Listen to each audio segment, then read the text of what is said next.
नमस्कार. Yes news महाराष्ट्रामध्ये आपल्या सर्वांचे स्वागत. पुराच्या संकटानंतर कल्याण तालुक्यात लेप्टोस्पायरोसिसचा धोका, आरोग्य विभाग झोपा काढतो का? नागरिकांचा संतप्त सवाल. कल्याणसह संपूर्ण महाराष्ट्रातील लोकांसमोर पुराचे संकट उभे असताना आता तालुक्यात लेप्टोस्पायरोसिसचा धोका निर्माण झाला आहे. त्यामुळे आरोग्य विभागातील तालुका अधिकारी झोपा काढताहेत का, असा संतप्त सवाल नागरिक करत आहेत. ठाणे जिल्ह्यात मुसळधार पाऊस पडत आहे. सर्वच नद्यांना पूर आला आहे. विशेष करून कल्याण तालुक्यातील बारवी, उल्हास, काळू, भातसा या नद्या पात्राबाहेर पडल्या आहेत. आता यातील सर्वाधिक फटका उल्हास नदीच्या परिसरातील म्हारळ, वरप, कांबा, रायते, आपटी या गावांना बसला आहे.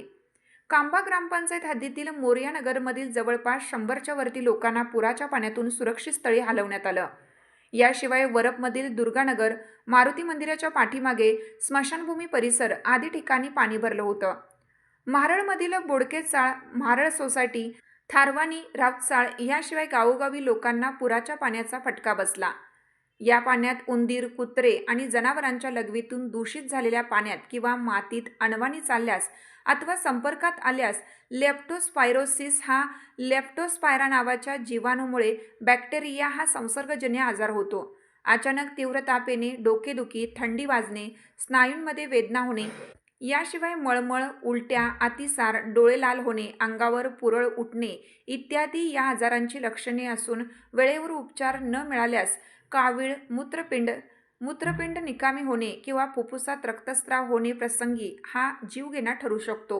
यामुळे पूरग्रस्त भागात आरोग्य पथक असणे, हिवताप, चिकनगुनिया, डेंग्यू, तापाचे सर्वेक्षण करणे, पिण्याच्या पाण्याचे शुद्धीकरण व पर्यायी व्यवस्था, रॅपिड ॲक्शन फोर्स तैनात करणे आवश्यक असते. या पाण्याशी संपर्कात असलेल्या व्यक्ती, गरोदर माता, 8 वर्षाखालील मुले यांना 24 ते 72 तासाच्या आत गोळ्यांचे डोस देणे अत्यावश्यक असताना कल्याण पंचायत समिती, आरोग्य अधिकारी अथवा कोणी अद्याप या भागात फिरकलं नसल्याचा आरोप म्हारळचे सामाजिक कार्यकर्ते दत्ता सांगळे, कांबा पावशेपाडा येथील चंद्रकांत भगत, गुरवलीचे संतोष शेलार यांनी केला आहे. असा संताप तालुक्यात सर्वत्र बोलून दाखवला जात आहे.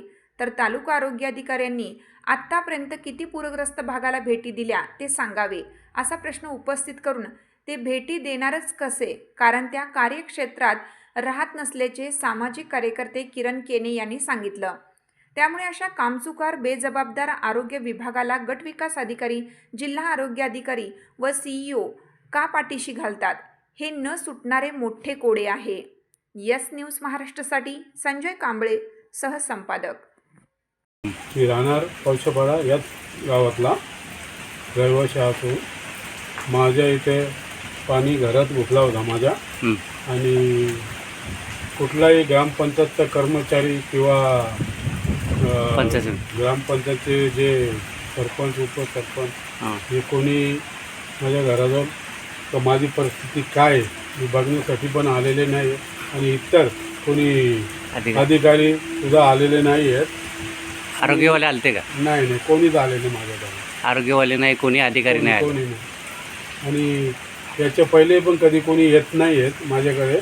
माझा दरवर्षी काही ना काही नुकसान होतं. दरवर्षी पाणी येतं माझ्या घरात, कधीच कोणी येत नाही. का साधे ग्रामपंचायतचे अधिकारी, आपल्या कर्मचारी सुद्धा येत नाही. किंवा बॉडी जे ग्रामपंचायतची बॉडी, कोणी सदस्य किंवा सरपंच, उपसरपंच हे लोक पण कोणी येत नाही. ठीक. आरोग्यवाले पण हे लोक पण कोणी आले नाही. जे काय गोळ्या, दवा, काय औषधं वाटप करतात ते लोक पण आले नाही. तुमची साथ आमची. यस न्यूज महाराष्ट्र चॅनलला लाईक करा व सबस्क्राईब करायला विसरू नका.